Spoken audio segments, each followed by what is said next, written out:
evening and welcome everyone. Thank you for joining us tonight for Black in Sistrunk, a virtual panel with some of the artists and designers featured in our exhibition. The Porch is the Tree is the Watering Hole. Hopefully you've had a chance to check it out. My name is PHILLIP DUNLAP. I'm the director of Broward County's Cultural Division, and tonight we're going to take a deeper look into the themes of this exhibition, including the history of the Sistrunk neighborhood, the Black experience within Black neighborhoods, and how the African diaspora is communicated through these artists and their work. But first, I want to introduce our moderator for the evening, Mikhaile Solomon.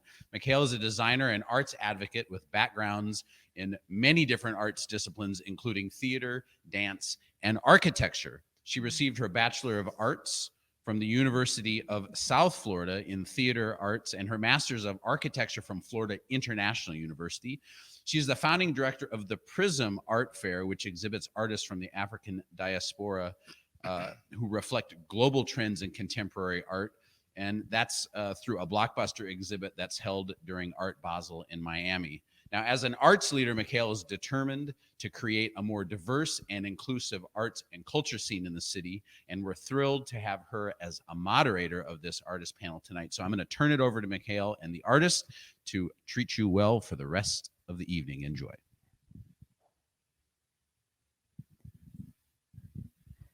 Thank you so much, Phillip, for the warm introduction. It's a pleasure to be here. I want to thank the Broward Division of Cultural Affairs for inviting myself and all these wonderful artists, and the curator of the exhibition, Dominique Denis, for inviting me to moderate this panel this evening. And just to give you a sense of what the format of our conversation will be today, we're going to have the night separated into two different groups, beginning with a conversation with Darius Daughtry, Adler Guerrier, and George Gadson.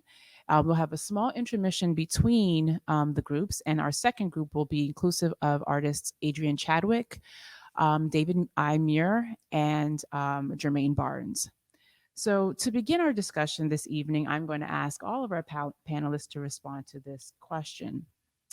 The Porch is the Tree is the Watering Hole is an excavation of the cultural and geographic notes that come together to draw on the Sistrunk community in Fort Lauderdale, a historic Black community named after the legendary Dr. James Franklin Sistrunk.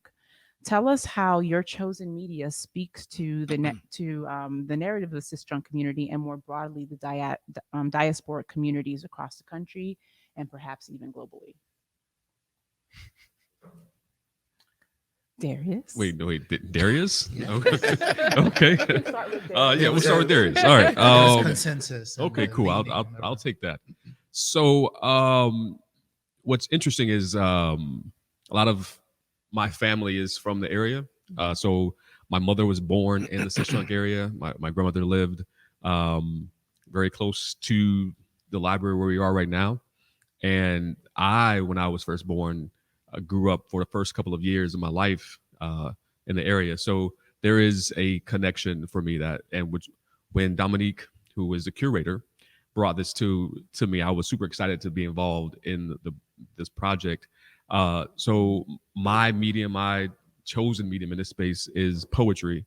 And what I wanted to do was really connect to the essence of not only Sistrunk and communities like Sistrunk, historically Black communities, but also I wanted to show how those communities and what's happening in these communities connect directly to diasporic themes and just spirituality, the ideas of community and connection that existed. So for me, in my work, I really try to pull those things out and put those in on the forefront. Yeah. And before we continue, I didn't get to give everybody your wonderful intro. Oh, so you didn't? Oh, okay. Yeah. I thought, so that cool, people can know who you are. All right. Hey. So Darius is a poet. He's a playwright and educator. He's an artist whose main medium is language. Daughtry is the founder and artistic director of Art Prevails Project, a performing arts organization dedicated to cultivating community through the power of storytelling, arts education, and community engagement. Daughtry finds pleasure in asking the questions that take everyone to the heart of the matter. So now we understand your response now with regards to poetry. Who wrote that? Did I write that? That's pretty good. I don't know if I And wrote it was that. so beautifully Yeah. written. It says everything about who you are. Yeah. Something that there's a specific poem that you wrote for this exhibition. It is called "The Wizards of Ours," and it lends a metaphysical, spiritual element to the exhibition that conjures the past, the present, and the future residents of diasporic spaces.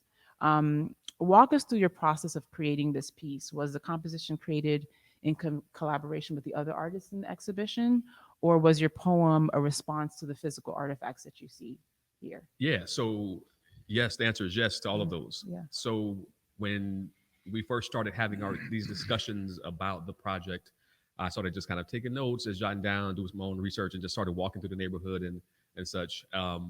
And then when Germane was brought in, and we started talking about Germane Barnes, who who helped design this amazing exhibit. When Germane was brought in, and we started talking about the shotgun houses, and we started talking about him connecting the chairs that he made, and that kind of took me back again to thinking of how does the idea of home relate, and what is the thread of that idea from past to present to future. And I kind of wanted to make sure I maintained that throughout the piece. And and then also looking at David Muir's and so finally, I started working on it, and then finally once David had these pictures, then I'm like, okay, cool. Now I have all the ingredients I need to really make this thing pop like it's supposed to pop, right? And so I was able to flesh it out a bit, and so yeah, and then it's the home, right? So for me, the idea was home, and what does it mean to gather, right? And how do we gather as people, and where do we gather? What does it feel like? What's the purpose? And the title of it is These Wizards of Ours, echoing the Wizard of Oz, right? And the idea of home, and Dorothy wanted to get back home, but the idea that everything was already within her, and so making that connection for me was important. Yeah, and in reading it, there was what I really loved about it is that you also get a sense of like even our ancestors. You're speaking to our ancestors there. You make references to griots. You make references to the djembe drum. You make references to, you even use our colloquial language of today. So it's like a combination of all the different things that makes us who we are from the past, but then also who we are presently, and then projections about who we are or can be in the future. Absolutely. So like the idea, that's the wizard part of it. Thinking of that is the magic that exists, and the magic of the past, and how that creates the present, and the magic of what's happening right now, whether we see it or not, and maybe whether we even acknowledge it. Because I mentioned, the girl on the street, rolling her neck and everything, right?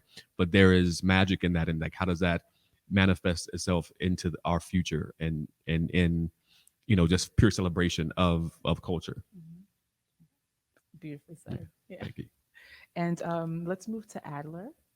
So Adler is was born in Port-au-Prince, Haiti, lives and works in Miami, Florida. His work has been exhibited in solo and group exhibitions throughout the United States and abroad. Guerrier's practice is best known for works in photography, drawing, and installation that explore the poetics and politics of place. Guerrier received a BFA from New World School of the Arts and the University of Florida. So Adler, I will ask you the same question. Sure. My process, well, I guess my relationship with Sistrunk was far from living in Miami and not totally traveling to Broward, this distant land, for a long time. I clearly had to rectify that. But I've done work in West Grove, it's Little Haiti, or just neighborhood my parents live in, and trying to excavate that notion of presence against the grid or um, against time as well, which is a sort of different thing, especially within an immigrant narrative, in that we enter the room with others in it, right? It's like it's not a narrative. It's not a narrative of foundation. It's not a narrative of contributing to the making of a place from scratch, but it's a narrative of continuing to participate in, I don't know, the enterprise of the city, the enterprise of here. And residential neighborhoods have a sort of a different participation level compared to the city center, the downtown, and things like that. And for that matter, Black neighborhoods have another participation level within this larger machinery of the city. So these kind of things are interesting for me. And in looking at neighborhoods like West Grove, for example, it seems to be it's a late chapter of West Grove making an argument for its influence within Miami. It's just by sheer numbers, by sheer of other politics, even, or and other sorts of influence. But the invitation to come here in Sistrunk for me was kind of, these are all the questions I had, right? I've clearly come through here before, but I've never came here to study. And so I came by often. I drove through, I walk, I photograph, I try to understand what's still here, what remains in relationship to what was, in relationship to how I understand how South Florida came to be. But what remains actually is sort of the interesting thing. I think the work is so much more about the sort of material that is still in the neighborhood, not necessarily. It doesn't always account for all who have lived here. And so there's a kind of objectified testimony to all the lives that's been here. Sure, maybe the house is gone, it's a lot, but we're talking about spirituality. Human remains in a way. And so this is the kind of thing I try to find. And also thinking about my entry into this project is through the alleyway, which is also not the front view. So that's also an interesting angle, entering both history or where people live or where lives develop against the temporality of city and yeah, the complex Black immigrant life that is here, right? It's like that's what came to the fore while I traveled the city. I mean, the neighborhood. Was entering through the alleyway was that a choice you made, or was it something that you and the curator discussed?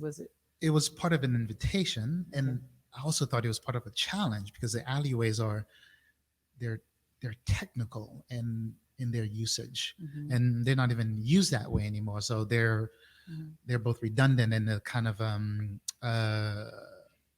downsize in utility, but they still exist. They still connect to backyards. They still connect to where barbecues are being done, where people are swimming in pools, or people just sitting in their own yard in the tree, under a tree. We've been is the view where you may hear a person, but you may not see a person. But nevertheless, you still have to account for that presence. That's very interesting for me, because it both introduce a kind of a pseudonymous presence, simultaneously one that is already filled culturally, right? It's like we can, by peeking through, by hearing a syllable or two, by listening what's coming through the radio, one can deduce who's on the other side of that fence, and within the context of the larger community, that's also very interesting. So it is interesting to rebuild the city in a way. It's not necessarily backwards, but it's sort of a weird internal, um, indirect thoroughfare, which is the alleyway. So that was good. It was good. Well, I thought I just found that was so interesting because this whole entire show is about when I walked into this space. Um, Clearly, home is the driver and the thread, as Darius mentioned. You have here on the ground that Germane Barnes pieces sit on a deconstructed shotgun house, and then you have your element, which is the alleyway. And then George, you have pieces in the exhibition like the door of no return. That is another architectural element of a house, but yours has metaphorical Mhm. implications about how we got here as a diaspora community in the first place. So, I think that's a good segue for us to talk to you about you and your practice. Um, George is a multidisciplinary artist, griot, and philosopher of the contemporary African American experience. Gadson discovered his talent for art in 1981 while in search of a means of creative relaxation from the rigors of a demanding banking career. Gadson's body of work includes commissions such as an ornament for the White House Christmas tree, two South Florida Super Bowl bronze commemorative sculptures, the Jim Moran Foundation Award, the African American Achievers Awards, and large scale sculptures for the African American Research Library and Cultural Center and the Urban League of Broward County. So, George, I think I'll ask that you also answer the same question that Darius and Adler um, um, uh, answered a few minutes ago. Well, I'll start by saying I'm not from the Sistrunk area. I'm actually from Central Florida.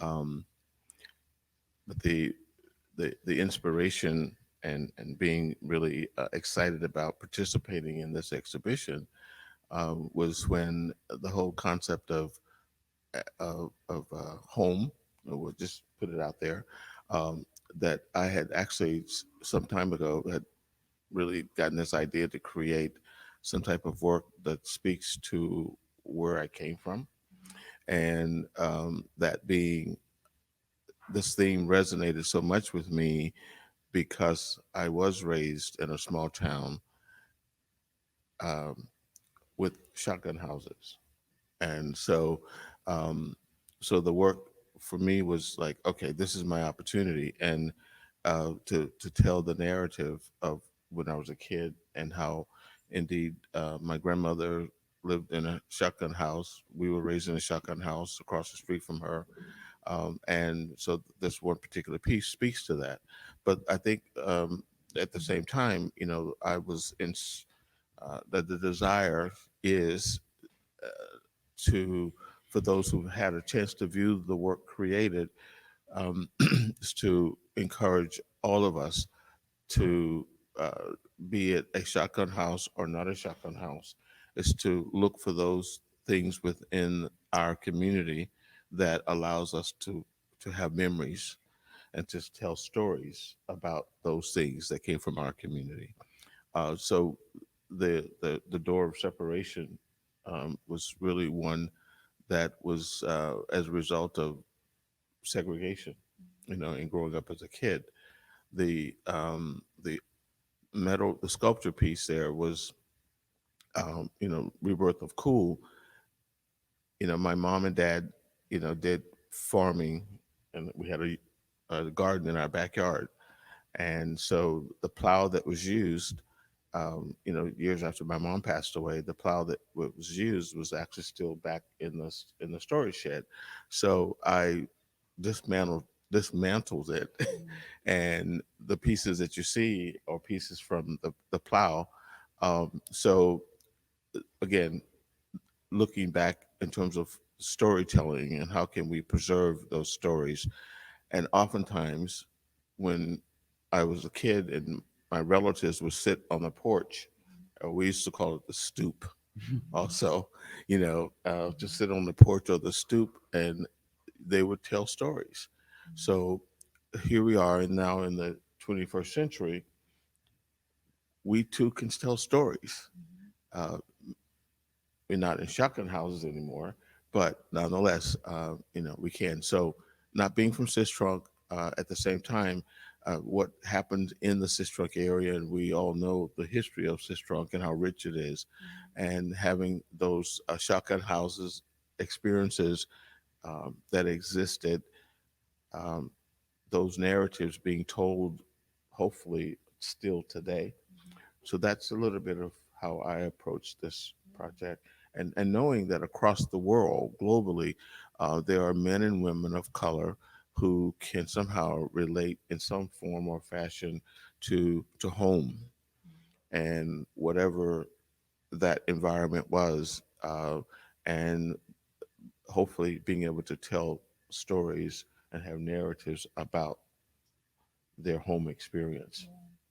And you and Adler worked on pieces together for the exhibition. Yes. And there's a piece that I'm looking at ahead of me that's a fairly literal expression of home. It's a maquette that's made with um, pieces of butterscotch Yes. and tin and etc. And you mentioned earlier when we were having our off the air conversation, you described that piece. And so if you wouldn't mind going in a little bit into how you and Adler collaborated. And Adler, please, I invite you to also chime in, and how it was working together. Well, first of on all, these pieces. I have to say that I just really respect Adler and his work. Um, and so he and I had never met until um, the curator of the show, Dominique, asked me if I knew him, and I said no, I don't know him. And she says, "Well, I think you two should get together." So I invited him to my studio, and it was just phenomenal. And when he saw my work, and he already had the vision of what he was looking to do, um, I was really open to exploring how we can collaborate together, and the manner in which he displays his work and my work together. I've never had my work displayed the manner in which he's done it, and it's unbelievable. It looks great. But the piece that you were referencing there is called Butterscotch, and the story behind it is, well, first of all, it's made out of this is a drawer, a wooden drawer, and galvanized piece of metal from the roof. But as a kid, as I grew up, my grandmother was at an age where she couldn't at night. I stayed with her. Got up and went to school the next day, and then went back to my home and did my chores. But I did that because she was not in good health. But on the way to my grandmother's, I had 25 cents, and I would go by the candy store, and I would buy 25 butterscotches. And now the galvanized was for those of you, and I think I'm probably the senior of the group of artists here.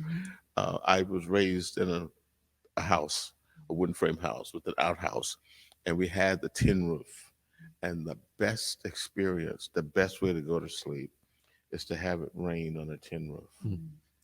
And now, but to top it off, the rain plus a butterscotch, unbelievable. So that's the story behind that piece. So when Adler saw that and the story, etc., we just hit it off and bingo. So I really appreciate him and his work, and not to mention Mr. Darius. Of course. Thank you. Yeah, we spoke on the phone actually at first, Yes. and we spoke for a couple hours. Yep. And then I visited your studio, and by then it was like, okay, we were ready. And he shared the story, and it was like, yep, this will work. Yeah. Because it's a story so much about life remembered, but life remembered through a materiality. I mean, and Right. sweetness and sound. These are the kind of thing that actually makes place, or this is the kind of thing that in essence become the most valuable thing about a home, about any place that is important to you. It's on that level. And to have that at the sort of core of the exhibition, through the actual life of one of the artists, not necessarily a speculative fiction written by one of us. This is no, that was just very good and also inspiring, because at that point, what George offered me is, it's not even something, it's not a narrative that is based in Sistrunk, which is even better, right? It's a narrative based northern central Florida, that it definitely drives home the point that Black diasporic life right. exists at a level that is grand and valuable to Black life. And we know we know it is part of the base for building home, neighborhoods, or people, I needed to get to that, or I was very excited to bring it to the exhibition. So at that point, my challenge was to create works that is in parallel to such richness. Right. And I think to your point, yes, this exhibition is about Black life in Sistrunk, but like you said, this is something that can literally be translated in any Black space on the globe: Johannesburg, Miami, West Grove, Opelika. I mean, these are the sort of elements that you would find in almost any Black community on the planet. I wanted to add one thing to this one point, is that I think coming here to trying to understand the neighborhood, one of the things that hit me first is the familiarity, right? It's like, it was pretty quickly I know where I was. Right. And that sense is like, this is very difficult to express, but you know when you're in a place that is familiar, that gives you license to be a little freer. And that was And I think that's harkening back to the idea of home, right? Right. Like it just feels like home. And whether you are in the space here, or you are in the Bahamas, or you're, in Liberty City, these things feel familiar. And and you mentioned earlier the essence, right? I think that's a lot of it, is like the essence that exists. And though some of the structures from 100 years ago may not be there anymore, but the essence remains. And that is what makes it feel home, right? Like if I go to my great grandmother's house, she's not there anymore, but that her essence is still there. And I smell her, I feel her. That candy dish that's it's still over there on, but maybe dusty, and she wouldn't have been dusty if she was here, but it's still there. So that those ideas and feelings of home and familiarity, I think, that are consistent throughout the diaspora, and are reflected in everything throughout this entire exhibit. There's also something that was mentioned earlier about a group being together, and I had a flashback, if you will, to when I took cultural anthropology in college, and it reminded me of, in our community, in the alley, or wherever there was a group of folks together, there was a hierarchy. Okay, and there was also a discussion that somehow was substantive to them. And so it's how can I put it, that's something that I think today we kind of miss. And in some ways, to be reminded that we should go back to that, coming together as a group of people, telling stories. And some of the stories were outlandish, but nonetheless, it was a form of communication. And at the same time, I believe in leading by example. So as our children grow up, they too need to understand the importance of being able to reflect back on stories that we tell, so that they too can keep those stories going, so that, again, our heritage and our history is not lost. Sure. Darius, I want to loop back around to your practice as a poet. Mhm. Poetry is such an impactful and such an important part of our culture, our global diasporic culture. Like, how is your poetry in this exhibition an extension of your greater work? I know that you wrote a book recently called "And the Walls Came Tumbling." Yes. How does your work here reflect beyond the space? Yeah, so that's a great question, and thank you for mentioning the book. You go get that wherever y'all the camera is. Make sure y'all get that book. And the walls came tumbling. But certainly, I think the work in this exhibit it was a great opportunity for me to bring some of my practice to this exhibit. And so in this exhibit is not only that poem, but shorter pieces that are throughout the exhibit, like the one that's right here on the floor where it says, "Sweet girl, keep tight your grip, the world is yours," and there are a few more of those that are throughout. And so for me as a writer, a curator of thoughts and ideas and words and putting stuff together, I think I'm always about being as truthful and as honest as possible and getting to the core of whatever the situation is, but also really exploring concepts of race, identity, concepts of joy as well. And I think the piece that's in this exhibit does a bit of all of that. And it's my charge, I think, as an artist, and we were speaking earlier about spirituality. And I think for me, my writing is a spiritual practice. It is meditation. It is prayer. It is all of that. It is praise. And so this work in this is that it is praise for the community. It is praise to the ancestors. It is a prayer to the ancestors. And that's what I kind of try to do, or not even try to do. That's kind of what I do in all of my work. That's kind of how that comes out and how that practice manifests itself. And I don't even know if I answered your question. I was just talking. I don't know. No, you did. Okay, cool. I think you did. I mean, Yeah. I'd ask, how was this an extension of your Oh, poetic so practice? yes, I'm on point. I'm on Yeah, point. yeah. Yeah, I'm on point. Yeah. So Yes. I mean, even like if I can just say, thinking of the walls came tumbling. The pieces in that book, it's a collection of a lot of pieces that explore that do those things, that praise icons in our community, one of which is my grandmother. For me, I recollect on that. And so it's a lot of semi-autobiographical and autobiographical work, Mhm. but it is also a piece that is a microscope Mhm. on a lot of the ills that exist in society. Mhm.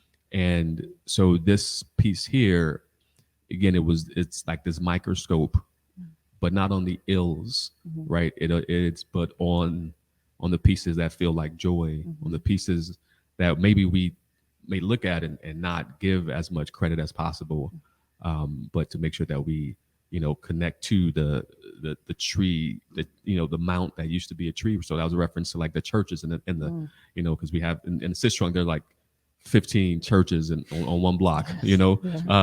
so but and most of them have a mount, something Yeah. as a name, right? But often before there was like a tree, like there used to be a tree, and that's where service was held at this tree. So to give honor and praise and shine on those aspects was super important for me. Like, I'm just thinking about the service on the mount when you think about the Bible. Absolutely. Yeah. So I really enjoyed listening to all of you, because I actually had an opportunity to take a walk through the exhibition with Dominique just maybe a couple weeks back. And it was my first time seeing the exhibition. And I was floored immediately, because I I'm an architect, and my background is also in stage management. So everything just feels like a part of a home when you do walk into the space. And I think that Dominique and all of you have done an exceptional job at really capturing the essence of this community and really giving the patrons who do come to visit the exhibition an opportunity to really at least get a glimpse into what being and experiencing diasporic spaces are, the beautiful parts of being in the diasporic space. So I wanted to take this opportunity to open it up to our guests who are looking at us this evening to ask any questions of any of you. I'm wondering if there's any questions. They're typing, so folks are typing. So All right, let's I get think it. we will gather those questions, and I'll give you all an opportunity to sip some water, All right. so that we can answer the questions. Great. I mean, while we're taking a break, if I do want to just give honor and praise to Dominique Denis for Absolutely. for her work on the show. Mhm. So and assembling this group of Avengers together Mhm. and making it happen. So Yes. shout out Yes. to the Queen Dominique. Absolutely.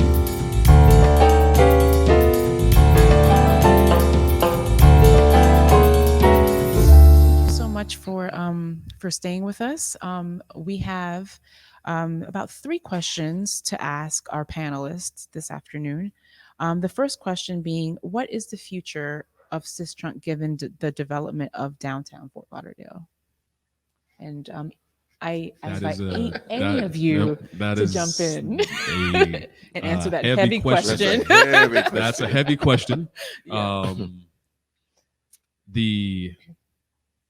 Do they want a positive spin to the question, or what may seem dystopian? I think so it's open. yeah, so I think unfortunately we've seen across the country and I'll probably say the world, right? Mhm.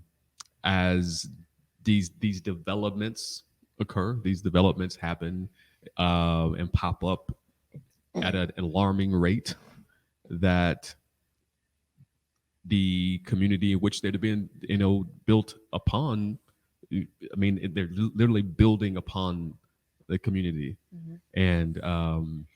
And so you see it, the encroachment that's ever so, at first it was ever so slowly, but now this, me looking at what's happening around this area, around the Sistrunk area, it's happening ever so quickly. Mhm.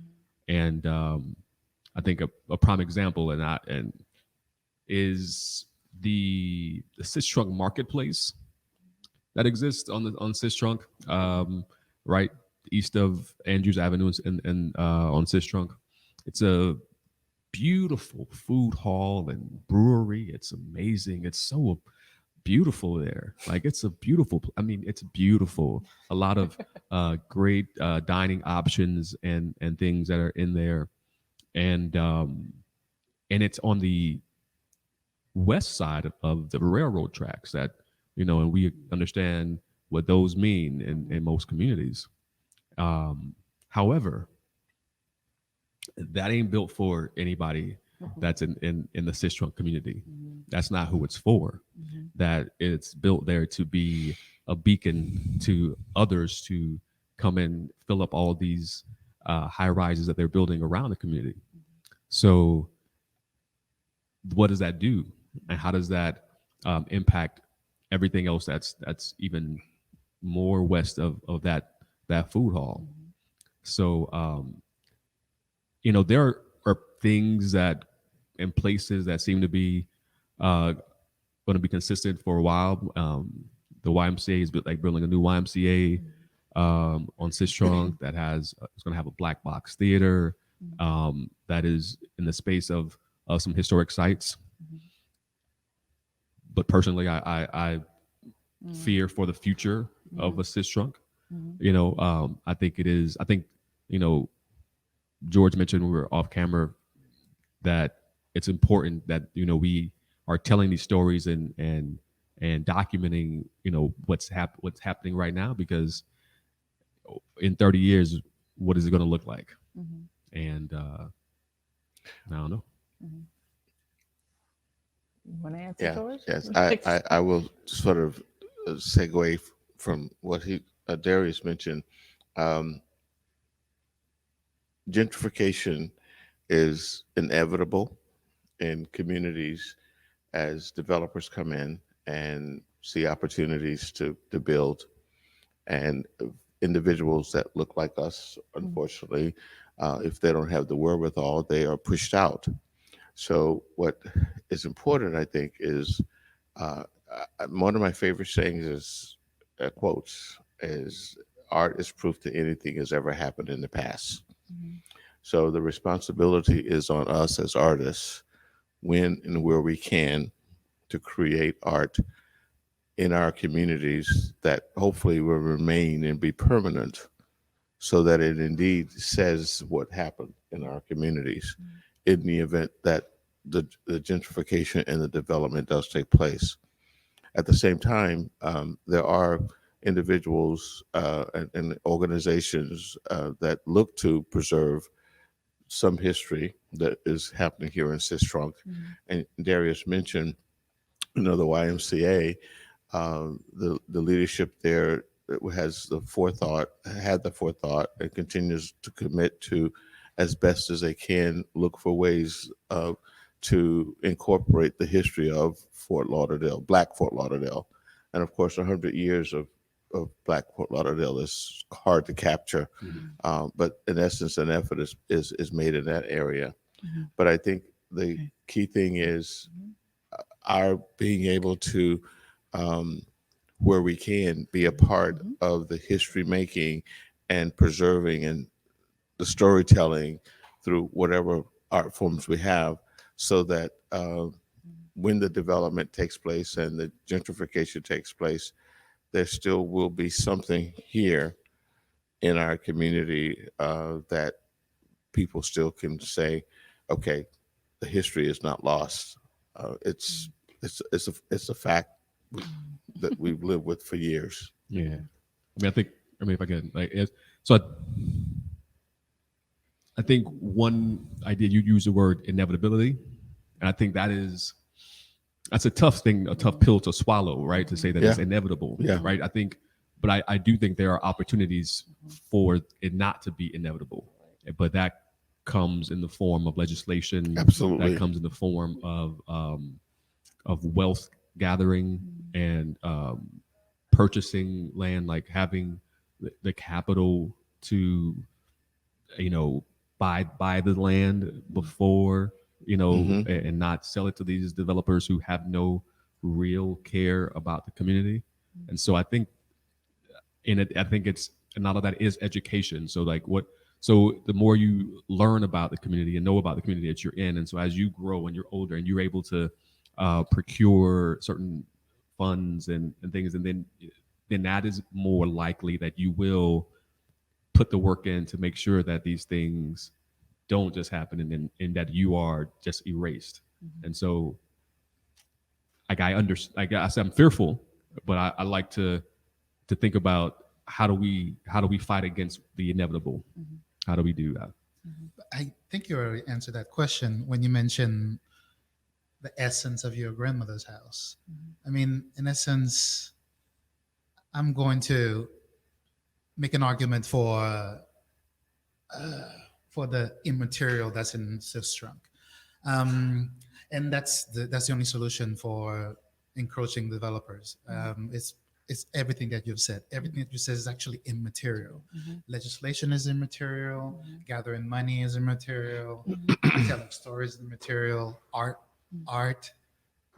is immaterial. Even the institutions like a library, it's embodied in a building, but it's not really about the building. The same is true for museums and art, individual art practices. I don't think any development can actually destroy the immaterial part of Sistrunk, or for that matter, West Grove, or anywhere Black people live. And so I think that's tend to be the problem in the core of the question. I mean, the idea of encroachment is a physical one, but what has been encroached upon is not all physical. Right. So I think there's a good chance may not be inevitable. There's a good chance that the encroachment can be near total, but that doesn't negate what you said earlier, that the footprint of your grandmother's house and the essence of it will still be there. Sure, it will be embodied within a giant tower. You'll need the imagination to find it. I don't think we're all comfortable with that. So you're talking about, if I'm understanding you, an intangible versus a tangible. No, a visible versus a non. Yes, but it's more fluid than that. The more fluid part, in essence, is we understand all of us are human, all of us have bodies, but we also understand the narrative contained within our individual bodies and our collective bodies have a very specific sort of leaning. That specific leaning, totally immaterial. It doesn't make us any difference than someone who's Chinese or French, but we like the specificity of that leaning. It's that I'm talking about. I'm talking about dirt. I'm talking about candy jars. I'm talking about trees that may still be there, flower bushes or signs and piece of concrete. These things will never go away, even if they're renamed after people that we don't know 100 years from now. It doesn't go away. Someone just like us, 100 years in the future, can revive what we've done here. And that, for me, makes Sistrunk, it's not as fragile as it purport to be. It is fragile in terms of capitalism. Sure. It's fragile in terms of real estate development, but at its core, no. So I think we should battle to save Sistrunk in different arenas. Then we can be strong. But in one arena, it's like it's indestructible. The arena where culture and the material reign, it will still be there. But my view is actually very romantic and idealized. It's an idealizing one. And the reason is I'm not afraid to lose the material to save the immaterial. That's the deal I'm willing to make, right? And because I think their material is so much more precious than a $500, $1,000 home or $1 million condo. That is that's low. But what's important is that, so if in your viewpoint, and Darius, just because I know we're short on time, if you wouldn't mind yours being the last, because this is incredible. Your answers are incredibly interesting. But I just want to. Yeah, it was like 30 seconds. Yeah. Okay. Cool. All right. So in your that viewpoint, right? It is the important part is preserving and honoring that immaterial that you speak of, right? So because if you lose this material, but at the same time aren't preserving that immaterial, Total loss. then it's a total loss. Absolutely. And that's why I stressed earlier the importance of storytelling. Sure, absolutely. Yes. Yeah. I love all of these answers. I won't chime in because I have plenty of ideas about this, but I know we're short on time. Do we have time for one more? Okay. So why is a shotgun house called a shotgun house? Well, George got this. I can tell you from experience. Yes. We were raised in a shotgun house, and imagine a wooden frame house that you open the front door, and when you open the front door, you can see directly to the back door.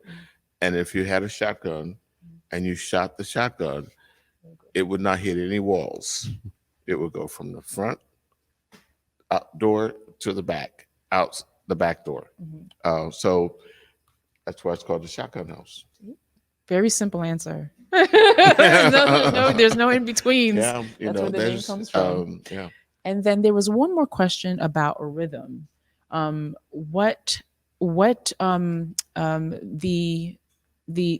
poser of the question said that when she walked into the space, she noticed that there was a rhythm to how the pieces were organized, how the work is in conversation with each other, the cadence of the work.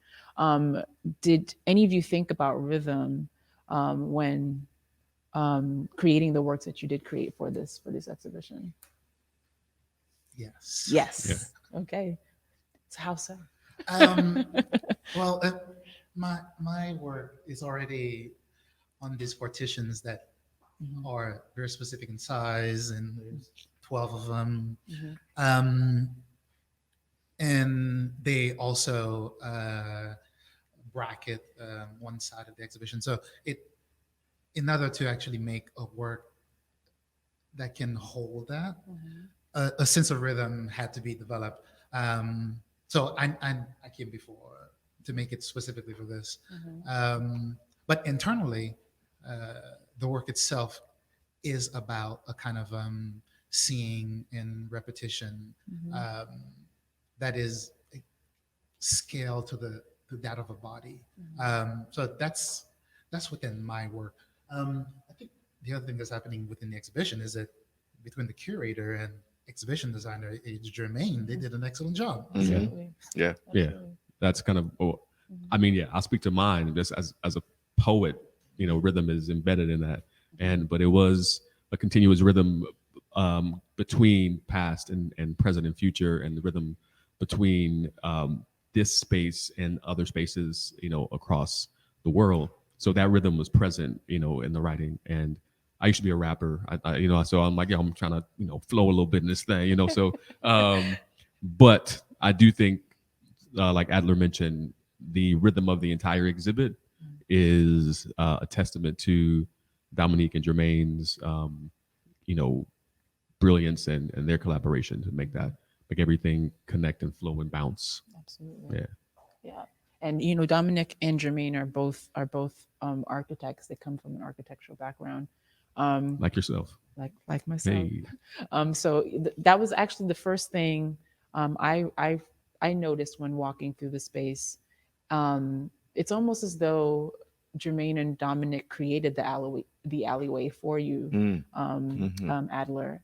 And I didn't really get that until Dominique walked me through the space and told me that your work was about the alleyway. And I was like, look, this is the alleyway right here that the actual exhibition placement of the works creates. And it just became very clear that this space is actually the home, and the actual floor plan of a Shotgun House is right here in the center of the space. Rhythm is coursing throughout the whole entire exhibition. So I'm sad to see this portion of our programming tonight come to a conclusion. It was such a pleasure speaking with all of you. I have a great knowledge of Darius and Adler's work. I've had the pleasure of working with you on several occasions in the past, and I've had the pleasure of meeting Mr. Gadson tonight for the first time. So I hope you all enjoyed the first segment of tonight's programming. We're going to take a small intermission, and we're then going to pick up with David Muir, Germane Barnes, and Adrienne Chadwick after the break.